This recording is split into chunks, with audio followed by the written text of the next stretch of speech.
Hello students, let's see in this video the different kinds of verification status that you have going to see in the CBSE verification process 2024.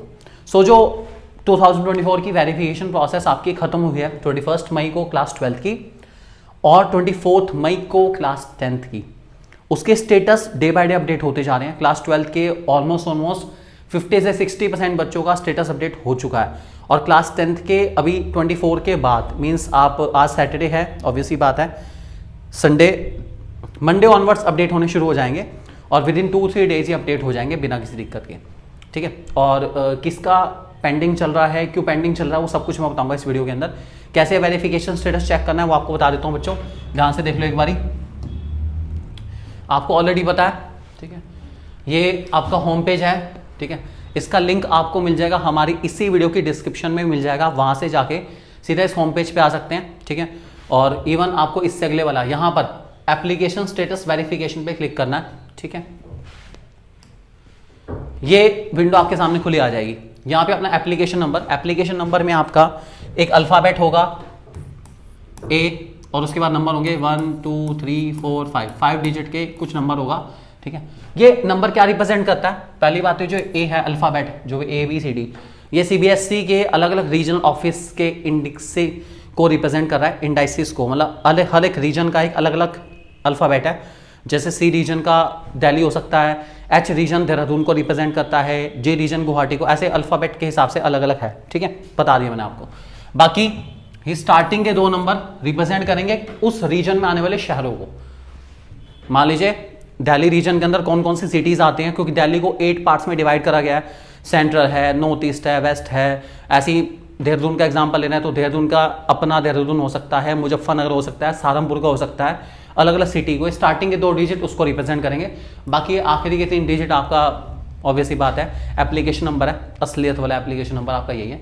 Roll number आपको पता है, roll number डालने के बाद proceed करोगे, proceed करने के बाद होगा क्या, चलो देखते हैं। अब देखिए सबसे ज्यादा बेटा जो अभी फिलहाल जिन्होंने अभी जस्ट डाला है, 1-2 दिन में फॉर्म डाला है, लेट सबमिट करा है, उनका यहां पे लिखा आएगा अंडर प्रोसेस। यह आपका सब्जेक्ट कोड, जो भी सब्जेक्ट कोड आपका है और उसके साथ अंडर प्रोसेस लिखा हुआ आएगा, घबराना मत, कोई बात नहीं। ठीक है, जिनको थोड़ा सा टाइम हो गया और जिनका वेरिफिकेशन स्टेटस अपडेट हो चुका है, जिनकी कॉपी की टोटलिंग की चेकिंग हो चुकी है, जिनकी जो केजिंग है, मैंने आपको बताया था वेरिफिकेशन में केवल टोटल चेक होता है, नोटबुक का अंदर का टोटल, सारे नंबर का टोटल बेसिकली, ठीक है, 56 आ रहा है और बाहर का टोटल भी 56 आ रहा है, चेक करा जाता है, बस स्कोर को चेक नहीं करा जाता। किस क्वेश्चन में कितने मार्क्स मिलने चाहिए, कितने मार्क्स नहीं मिलने चाहिए, ये नहीं जांचा जाता इसके अंदर। और वेरिफिकेशन प्रोसेस CBSE का क्लर्क डिपार्टमेंट करता है, क्लैरिकल डिपार्टमेंट करता है। तो क्लैरिकल डिपार्टमेंट ऑब्वियसली बात है क्या देखेगा, आप समझदार हो, सिर्फ टोटलिंग ही चेक कर सकता है और कुछ चेक नहीं करेगा। ठीक है, तो यहां पर जैसे यहां लिखा है कि इन दोनों सब्जेक्ट के अंदर नो मिस्टेक फाउंड, मतलब कोई चेंज नहीं आएगा मार्क्स में, टोटल बिल्कुल ठीक है। चलो जी ठीक है, कोई बात नहीं। अब चेंज आएगा किसमें, इसमें। ठीक है, जिस भी बच्चे का यहां पर लिखा आ रहा है case has been registered and under process, case has been registered का मतलब होता है कि टोटलिंग में कुछ तो गड़बड़ है, टोटलिंग में कुछ एरर तो आया है। अब CBSE क्या करेगा, उस एरर को रेक्टिफाई करने की कोशिश करेगा, उस एरर को क्लैरिफाई करेगा, चेक करेगा। चेक कैसे करेगा, पहले दोबारा से नोटबुक का टोटल देखेगा, अंदर का केजिंग का टोटल चेक करेगा।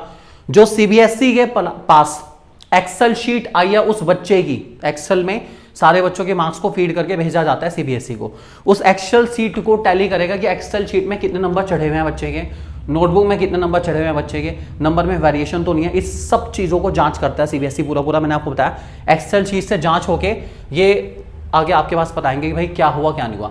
रजिस्टर्ड हो चुका है, इस मतलब केस में कुछ तो गड़बड़ है, कुछ तो गड़बड़ है, समझ जाओ।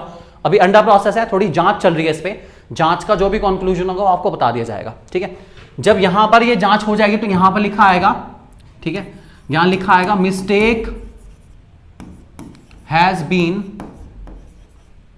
कम्युनिकेटेड, या फिर कुछ में लिखा आता है मिस्टेक लेटर सेंट। ये 2 चीजें लिखी आएंगी।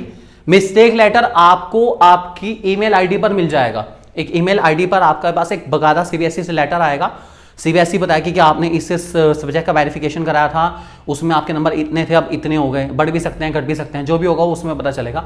कुछ में यहीं पर लिखा आ जाएगा कि marks has been change from 44 to 64, मतलब 44 मार्क्स से 64 हो गए, जो भी होगा यहाँ पर भी लिखा आ सकता है और ईमेल पर भी आ सकता है। जैसी ईमेल आती है आपके पास, प्लीज़ ईमेल हमें ज़रूर दिखा दीजिएगा एक बार, ये ज़रूर आपकी जिम्मेदारी बनती है कि आप हमारे साथ कम्युनिकेट करते रहें। नंबर आपको पता ही है,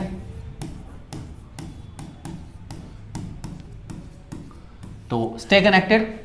कॉल बार बार मत करना यार, बहुत मुश्किल होता है, बहुत सारे लोगों की कॉल अटेंड करनी। मैसेज करो, छोड़ दो, हम रिप्लाई कर देंगे, कोई इशू नहीं अपना, ठीक है। तो उन लोगों के इसमें चेंज आएगा, जैसे अब यहाँ पर है, यहाँ पे 4 सब्जेक्ट का है, 042, 043, 041, 048, 4 सब्जेक्ट है, ठीक है। यहाँ पे होता है case has been registered under process, under process, under process, under process, under process, ठीक है। कुछ तो गड़बड़ है, कुछ गड़बड़ तो हुई है, लेकिन सीबीएसई अभी से जांच रहा है, कुछ गड़बड़ है, किसी एक में भी गड़बड़ हो सकती है, सब में भी गड़बड़ हो सकती है, सब में गड़बड़ होने के चांसेस कम है, लेकिन अभी सीबीएसई जांच रहा है, ठीक है। जांचने के बाद बताएगा किस पर्टिकुलर सब्जेक्ट में नंबर बढ़ने वाले हैं, ठीक है। तो थोड़ा बेटा वेट करना पड़ेगा आपको। जिन लोगों का प्रोसेस अभी भी अंडर प्रोसेसिंग में चल रहा है वाला, उनको मैं रिक्वेस्ट करूंगा, जिनका ऐसा शो कर रहा है, आपको बेटा वेट करना पड़ेगा 2-3 डेज, ठीक है। और जिनका स्टेटस ऐसा हो चुका है, नो मिस्टेक फाउंड, वो क्या करें, वो बेटा नोटबुक के लिए अप्लाई करेंगे, ठीक है। अब आपके मन में आएगा कि सर पहले ही 500 रुपये हम फूक चुके हैं, पता नहीं नंबर बढ़ेंगे नहीं बढ़ेंगे। बेटा अगर आपको अपने ऊपर विश्वास है तो 500 रुपये को क्यों देख रहे हो आप, विश्वास से ऊपर थोड़ी ना 500 हैं। अगर आपको विश्वास है, जीता आपके विश्वास के, अगर आपको विश्वास है आपका एग्जाम बहुत अच्छा होता है, सीबीएसई ने नंबर नहीं दिए, तो कम से कम पूरी जिंदगी भर का मलाल रहेगा आपके दिमाग में कि यार पेपर इतना अच्छा कर गया, इतनी मेहनत करी, उसके बाद भी सीबीएसई ने अच्छा नहीं दिया रिजल्ट, कुछ तो गड़बड़ कर गया सीबीएसई ने। तो उसका क्लैरिफिकेशन तभी मिल पाएगा जब हम आंसर शीट मंगाएंगे सीबीएसई से। आंसर शीट की लाइन बेटा क्लास 12th की, पहले क्लास 12th की बता दूं, ओपन होने वाली है 1 जून को, ठीक है। और 1 जून को ही मैं कहूँगा फिल कर देना इसको, टाइम ना वेस्ट करना बिल्कुल। जैसे ही 12 बजे ओपन होगी फिल कर देना। और जो लोग, ऑब्वियसली बात है, कुछ लोग ऐसे भी हैं जो कि साइबर कैफे वगैरह से फॉर्म फिल करा रहे थे, वो हमें कॉन्टैक्ट कर सकते हैं फॉर्म फिल कराने के लिए। हम लोग रात को ही फिल करेंगे सारे फॉर्म, हर बच्चे का फॉर्म, हमारी टारगेट है कि रात को फिल हो जाए। इसका रीज़न क्या है, जितनी जल्दी हम लोग सीबीएसई के पास अपनी रिक्वेस्ट भेजेंगे, उतनी जल्दी सीबीएसई से हमें रिटर्न मिलेगा, और रिटर्न में हमारी नोटबुक हमें चाहिए हर हाल में जल्द से जल्द, ताकि उसकी जांच करने में हमें अच्छा खासा टाइम मिल पाए। मार्जिन मिलेगा तो जांच 3 बार 4 बार 5 बार भी हो सकती है। अगर मार्जिन मिलता ही 3-4-5 घंटे का तो आप कुछ नहीं कर पाओगे, क्योंकि आपको आगे आने वाली 5 और 6 जून को अपना केस रजिस्टर्ड कराना है, और अपने सारे सब्जेक्ट के जो भी क्वेश्चन हैं उनका रिवैल्यूएशन भी कराना है। सो रेडी रहना इस बात के लिए। क्लास 10th के लिए सारी डेट्स मैं आपको इंपॉर्टेंट बता दूंगा, तो प्लीज़ चैनल को कर लीजिए सब्सक्राइब और शेयर करना मत भूलिएगा इस वीडियो को।